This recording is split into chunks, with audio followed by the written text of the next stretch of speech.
Hey guys, it's Victoria and welcome back to FemmeHead. Today I want to talk about time blocking your schedule. So I covered this briefly in a vlog a couple months ago. I think it was before Lincoln came. But I wanted to make a full-on dedicated video because I think it's just a helpful exercise to go through to figure out how to fit it all into your day.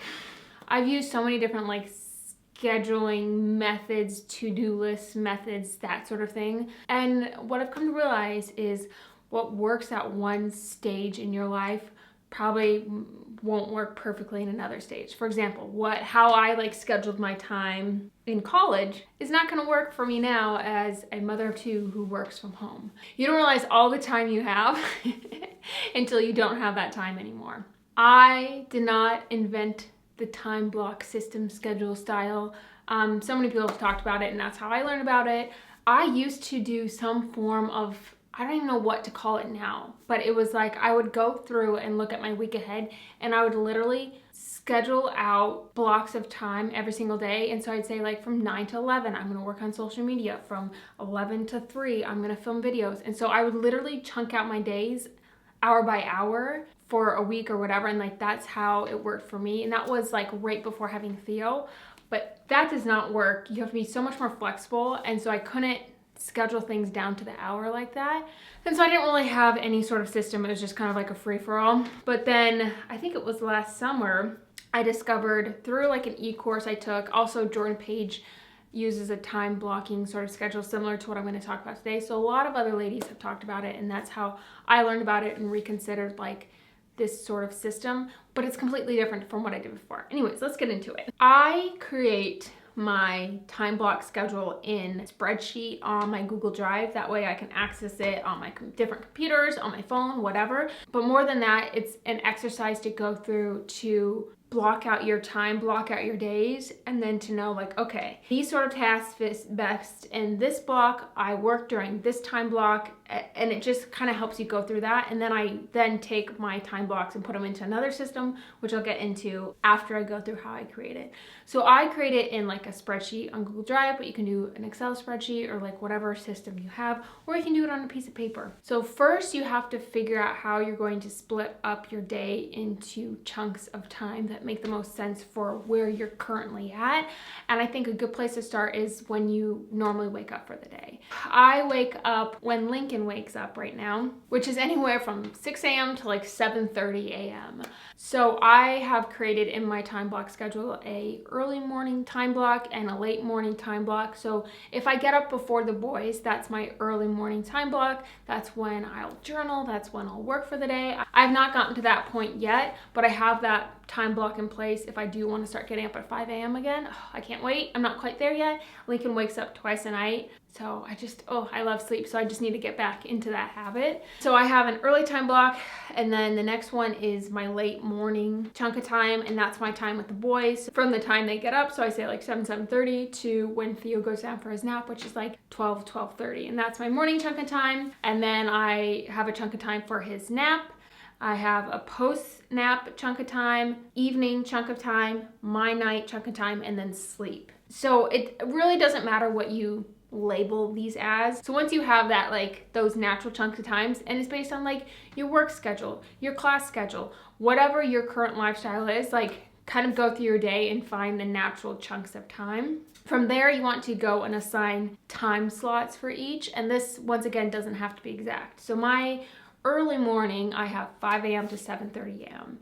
And then it's 7:30 to 12:30, 12:30 to 2, 2 to 4:30, 4:30 7:15, 7:15 to 9:30, and then 9:30 to 5 a.m. It gives you a rough, flexible estimate of your block of time. Then you want to go through, and this is why I like having it on a spreadsheet, because you can just add in whatever. I go through and start listing out tasks or routines or habits that need to be done in each chunk of time, and you can spell it all out. So I have, I wake up during my first morning block, I make my coffee, I have water, I have morning pages if I'm up early, I plan my day and I work if I am up for that early chunk. And then it's okay, Theo's up, I have to give him his bottle, I have to feed Lincoln, I have to make us breakfast. Write out the things that have to happen, the non-negotiables.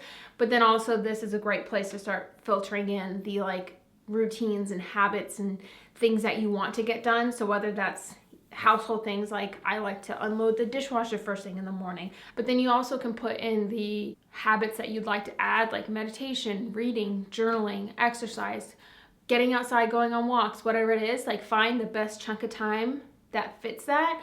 For example, I try not to do any like errands first thing in the morning because I really don't want to mess with Theo's nap. If you get too close within like 10 a.m., he will conk out in the car, in the stroller, and then he'll sleep for 15 minutes and then be up for the rest of the day and be a crank because he didn't get, you know, his full nap. So I try to keep the morning at home. So I know my post-nap chunk of time is when I'm going to run errands, you know, get outside for the day, go for some long walk somewhere.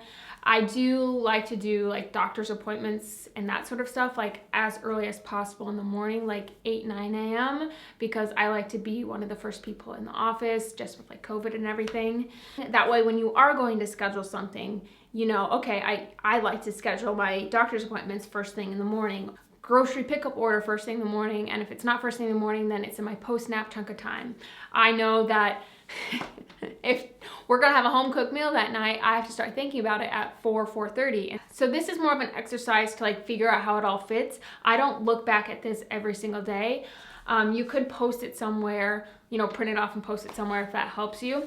What I do is that I then go into, it's called Trello, and I have a daily block tasks card. And so I have to-do list for my first work session. I have written that out, first work session, and then I say, you know, 5:45 to 7:30. This is more from like pre-Lincoln and hopefully what I'll get back to soon. And then I have my morning chunk, which is 7:30 to 12:30, my nap work session, my after nap, and those are kind of the chunks that I've put in there. And so this is where I can look at each day, like, okay, I need to go and like run this errand after his nap. This is the tasks that I want to start working on first thing in the morning. These are some work tasks that I can do during his nap. These are the like cleaning, household, you know, that sort of things that I want to do while they're awake in the morning. Put my chunks of time, and then I can filter in like daily to-dos. And I found that's what helps best because I'm a to-do list gal through and through. And so it's just nice to be able to like have a very easy place. Now let's talk about why or how this has helped me. There comes a point in life where your lifestyle, your schedule, whatever it may be, changes. Whether you graduate from college and get a job, whether you have a kid, and that really drastically changes up your day-to-day schedule. And you might find yourself thinking like, well, I would love to do X, but I just don't have time for it. When you have a kid, or when you have a job, or when you're full-time at college, that does eat up a lot of time, but you can find chunks of time for things that you want to accomplish, whether it's reading more, meditating, exercising. It's just helpful to look at your day as a whole and figure out like maybe where you're wasting time, where you can like fit in certain things. And I've just found that to be very helpful for myself. I don't know how to best explain it, but realizing that there's certain things that I just can't do when Theo is up and around.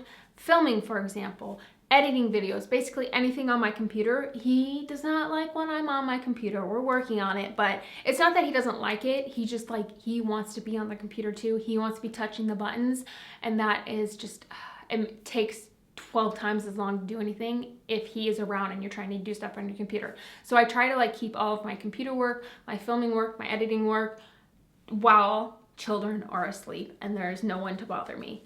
But coming to the realization that just because he was awake didn't mean that I couldn't do anything.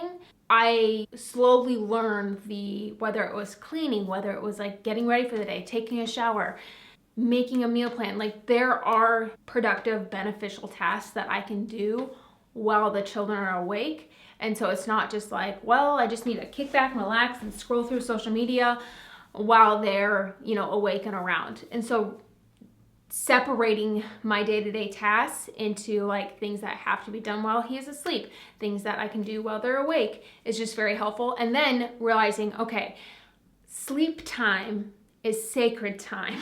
When it's nap time, I'm not going to be like Snapchatting friends or having text conversations or scrolling through social media. Like, no, phone is down. I am focused. I am filming, I am editing, I am answering emails, I am working on PDFs, workbooks, courses, whatever it is, and it just really helps me focus in, and I'm just that much more productive because of that realization. And then adding in habits like meditation, journaling, exercise, reading, all those like good, positive for you things. It just helps you kind of like filter it all in. And it's not like if you schedule your time this way, you can get it all done, because I just think that's a myth. It's not like you can get it all done, because you're not gonna get it all done day to day, but this helps you like find the best time. And it's like, okay, if this work task didn't happen this day, that's fine. You know, usually it can wait till tomorrow, or if it does need to get done, I know I can finish it up after the boys go to bed. Like just knowing how things work best throughout your day. That is kind of how I have been separating my time, figuring it all out, and it has been just so beneficial for me to look at my time in a different perspective. So I hope the PDF example, I hope the examples I show you of my schedule just help you if you are in a position where you're like, what I'm doing now is not cutting it. I will link that free PDF download in the description box. I hope this was beneficial for you. I find like scheduling, productivity, getting stuff done videos very helpful, so I hope this helps some of you. That's what I have to say. Thank you so much for watching. Don't forget to subscribe if you haven't already. Give this video a thumbs up if you enjoyed today's content and want to see more like this. And I'll see you guys in my next video. Bye!